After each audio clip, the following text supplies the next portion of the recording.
নতুন কর্মসংস্থান সৃষ্টির লক্ষ্যে বেসরকারি খাতের সহায়তা নিয়ে সারা দেশে বন্ধ কলকারখানা খুলে দেওয়া হবে বলে ঘোষণা দিয়েছেন প্রধানমন্ত্রী তারেক রহমান।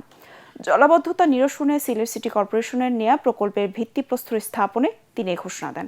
প্রধানমন্ত্রী বলেন, ভূগর্ভস্থ পানির ব্যবহার আর নদী-নালা দূষণের মাধ্যমে পানির উৎস নষ্ট করা হলে সামনে ভয়াবহ পরিস্থিতির মুখোমুখি হতে হবে। এর আগে স্ত্রীকে নিয়ে সিলেট পৌঁছে হযরত শাহজালাল রহমতুল্লাহি আলাইহির মাজার জিয়ারত করেন প্রধানমন্ত্রী। বিস্তারিত জানাচ্ছেন মইনুল হাসান। ঢাকা থেকে আকাশপথে সিলেট ওসমানী বিমানবন্দরে এসে পৌঁছলে মন্ত্রী, স্থানীয় বিএনপির সিনিয়র নেতারা প্রধানমন্ত্রীকে স্বাগত জানান। প্রচণ্ড বৃষ্টি মাথায় নিয়ে শাহজালাল রহমতুল্লাহ আলাইহির মাজার জিয়ারত করেন প্রধানমন্ত্রী তারেক রহমান।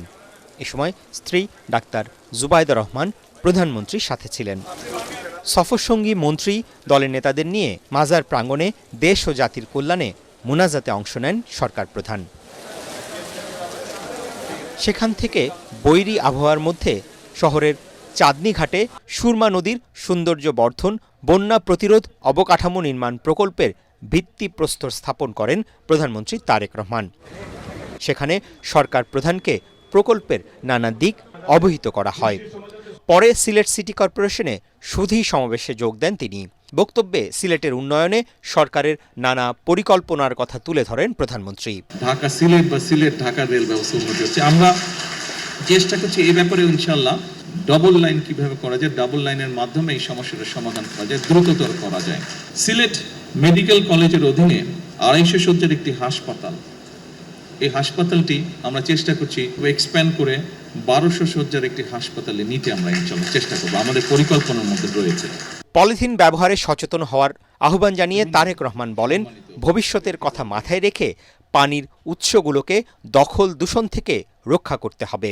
বুড়িগঙ্গা নদীতে ওনাদের বক্তব্য অনুযায়ী প্রায় 2 মিটার মানে 5-6 ফিটের মতন প্রায় স্তর জমে গেছে নিচে, এত স্তর জমে গেছে ময়লা জমে।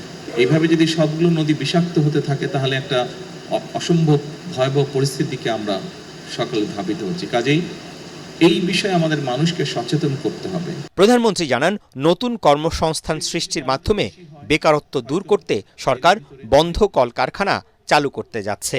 অনেকগুলো বিভিন্ন জায়গায় অনেক কলকারখানা বন্ধ হয়ে পড়ে আছে। আমরা সিদ্ধান্ত গ্রহণ করেছি এই কলকারখানাগুলোকে যত দ্রুত সম্ভব কারণ বের করে যত দ্রুত সম্ভব, যদি দরকার হয় আমরা প্রাইভেটাইজ করবো সেগুলোকে।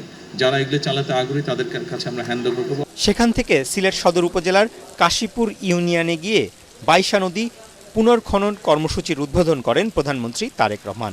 বিপুল সংখ্যক মানুষ প্রধানমন্ত্রীকে স্বাগত জানান। উপস্থিত জনতার উদ্দেশ্যে বক্তব্য রাখতে গিয়ে প্রধানমন্ত্রী বলেন, এখন দেশকে নতুন করে গড়ে তুলতে হবে।